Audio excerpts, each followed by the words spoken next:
Həzrət Əlinin sağlığında Peyğəmbərimiz vəfat etdikdən sonra bir dəstə yəhudilər müsəlmanlara dil yarası vurmaq üçün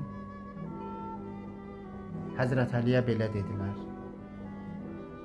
siz müsəlmanlar Peyğəmbəriniz vəfat etdikdən sonra aranızda ixtilaf yarandı, firqələrə bölündünüz. Həzrət Əli onların cavabında çox gözəl şəkildə ibrətli bir cavab verir.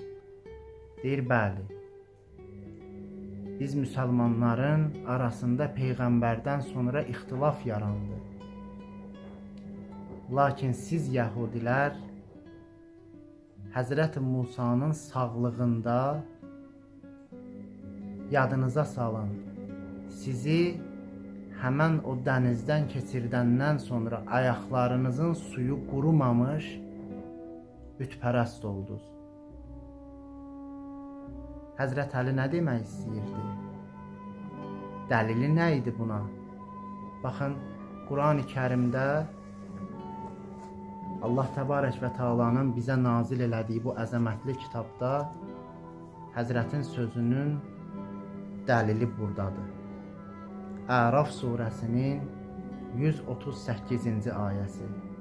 Ayə belə buyurur: Əuzu billahi minəşşeytanirracim və cəvəznə bi bəni İsrailəl bəhrə. Biz Bəni İsraili dəryadan, dənizdən keçirdikdən sonra fəətəv alə qavmin yəkufunə alə əsnamin ləhum. Əsnam nədir? Həmin büt.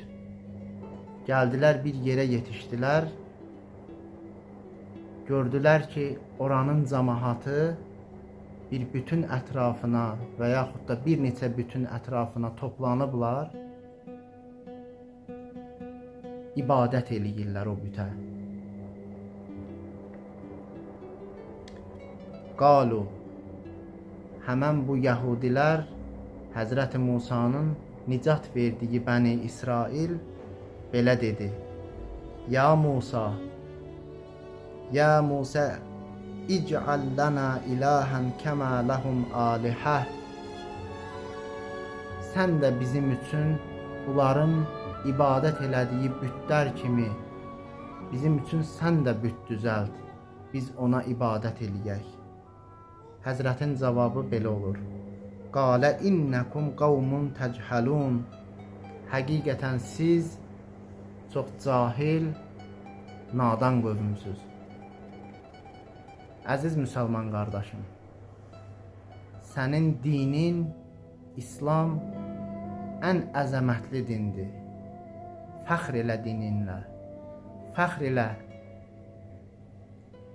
Allah bizi həqiqi müsəlmanlardan qərar versin və heç kəsin yanında başını aşağı tutma, dik dur və İslamla iftixar elə.